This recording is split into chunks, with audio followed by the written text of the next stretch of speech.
এটা আমি চিংড়ি মাছের আজকে পেঁয়াজ দিয়ে ঝাল করব। এটা হলুদ দিলাম, দিয়ে দিলাম, এটাকে বয়েল করে নিয়েছি।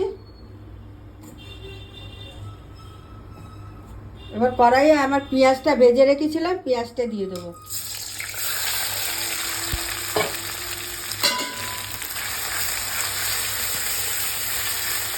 মাছগুলো দিয়ে দেবো।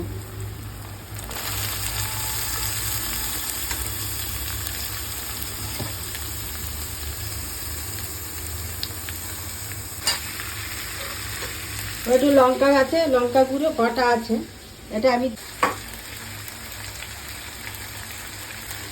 লঙ্কা বাটাটা দিয়ে দিলাম।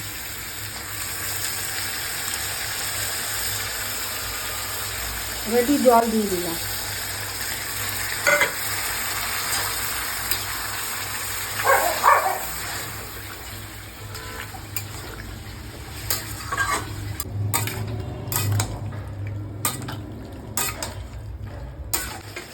বন্ধুরা দেখুন, আমার চিংড়ি মাছের ঝালটা হয়ে গেছে। কি সুন্দর হয়েছে দেখুন। দেখতে যা লোক লাগছে, দারুণ সুন্দর হয়েছে চিংড়ি মাছের ঝাল।